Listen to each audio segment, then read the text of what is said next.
नमस्कार, मी पंढरनाथ ठोंबरे आपलं स्वागत करतो. आपलं चॅनल नक्की सबस्क्राईब करा, व्हिडिओ आवडल्यास शेअर करा आणि लाईक करा. मराठा आरक्षणासाठी मनोज जरांगे पाटील पुन्हा एकदा आक्रमक झाल्याचे पाहावयास मिळते. आता सुट्टी नाही असा एक इशारा त्यांनी देवेंद्र फडणवीस यांना दिलेला आहे आणि येत्या 15 फेब्रुवारीपासून संपूर्ण राज्यामध्ये साखळी उपोषण करण्याचा इशाराही त्यांनी सरकारला दिला असून कोणत्याही परिस्थितीत आरक्षण घेतल्याशिवाय थांबणार नाही आणि आता भाजप सरकारची सुट्टी नाही असा एक इशाराही त्यांनी सरकारला दिलेला आहे.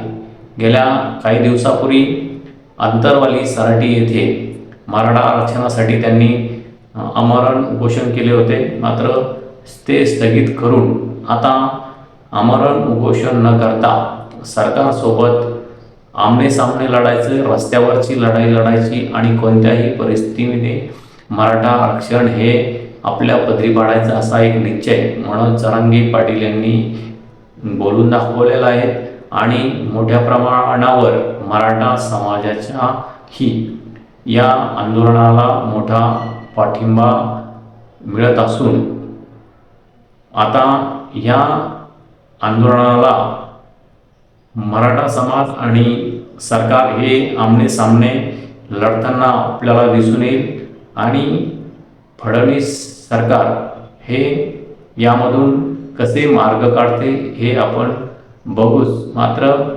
मराठा आरक्षण न दिल्यास आपण कोणत्याही परिस्थितीमध्ये हे सरकार चालू देणार नाही आणि मुख्यमंत्री देवेंद्र फडणवीस यांना सोडणार नाही असा एक इशारा मनोज जरांगे पाटील यांनी दिलेला आहे. त्यामुळे येणाऱ्या काळात मराठा आरक्षणासाठीची ही लढाई तीव्र होताना आपल्याला दिसून येईल आणि देवेंद्र फडणवीस आणि महायुती सरकार या संदर्भात काय निर्णय घेत आहे हे येणाऱ्या काळात दिसेल.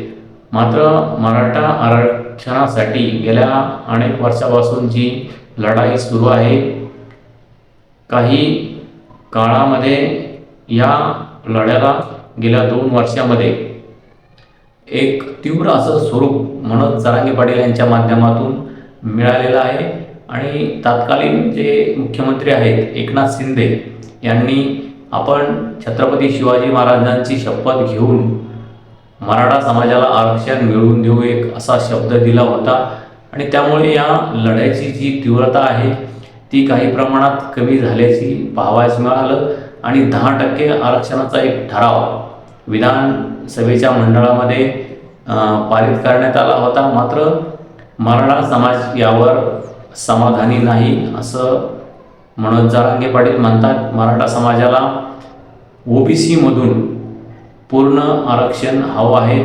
यावरच मराठा समाज ठाम आहे आणि ते घेतल्याशिवाय सरकारची सुट्टी नाही असा एक इशारा मनोज जरांगे पाटील यांनी देवेंद्र फडणवीस यांना दिलेला आहे. तर दुसरीकडे देवेंद्र फडणवीस यांनी सावध पवित्रा घेत आम्ही मराठा समाजाच्या सर्व मागण्या आतापर्यंत मान्य केलेल्या आहे आणि येणाऱ्या काळातही मान्य करू आणि कायद्याच्या चौकटीमध्ये जे बसतं ते आरक्षण आम्ही देऊ असा एक सावध पवित्रा देवेंद्र फडणवीस यांनी घेतलेला आहे.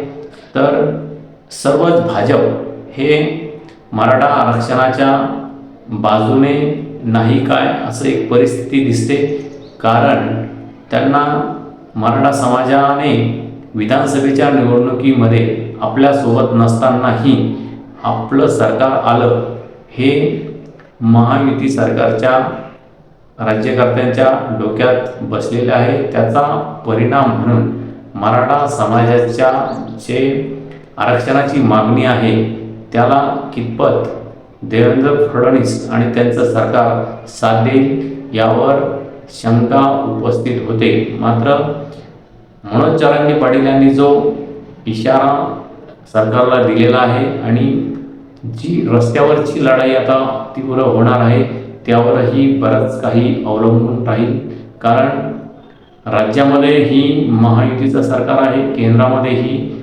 महायुतीचं सरकार आहे. त्याचाही फायदा देवेंद्र फडणवीस सरकारला आरक्षण देण्यासाठी होऊ शकतो, यातून काय तोडगा मराठा आरक्षणासंदर्भात काढला जाऊ शकतो का, यासाठी ही चाचपणी केली जाऊ शकते. देवेंद्र फडणवीस यासाठी पुढाकार घेऊ शकतात असं एक चित्र आहे. मात्र जर आरक्षण दिलं गेलं नाही आणि मराठा समाजाच्या ज्या काही मागण्या आहेत त्या पूर्ण केल्या नाही, तर यापुढे आपल्याला मराठा समाज आणि महायुती सरकार यामध्ये एक तणावाचं वातावरण आपल्याला इथून पुढच्या काळामध्ये दिसून येईल, असं एकंदरीत चित्र संपूर्ण महाराष्ट्रामध्ये आहे. तुम्हीही तुमची प्रतिक्रिया नक्की कळवा की या आंदोलनाला काय पर्याय आहे जो महाराष्ट्र शासनाने केला पाहिजे. मराठ्यांना आरक्षण दिलं पाहिजे का, कायद्याच्या चौकटीतून आरक्षण दिलं पाहिजे का, आणि भाजप सरकार म्हणतंय ओबीसीला धक्का न लावता मराठा समाजाला आरक्षण आम्ही दिलेलं आहे. दुसरीकडे मराठा समाजाची मागणी आहे की आम्हाला ओबीसीमधून आरक्षण हवं आहे. आता हे दोन टोकाच्या मागण्या या संदर्भात आपल्याला दिसत आहेत. तर ही लढाई, मराठा आरक्षणाची लढाई कुठे थांबणार आहे आणि हे महायुतीचं सरकार, देवेंद्र फडणवीस सरकार हे आरक्षण प्रकरण कसं हाताळतंय हे आपण बघूच. मात्र तुम्ही तुमची प्रतिक्रिया नक्की कळवा. मराठा समाजाला हे आरक्षण का आवश्यक आहे आणि ते ओबीसीतून द्यायला हवं की नाही, आणि मराठा समाजाची तशी मागणी आहे ती सरकार मान्य करेल की नाही, या संदर्भात आपली प्रतिक्रिया नक्की कळवा. आपलं चॅनल सबस्क्राईब करा. व्हिडिओ आवडल्यास लाईक करा, शेअर करा. धन्यवाद.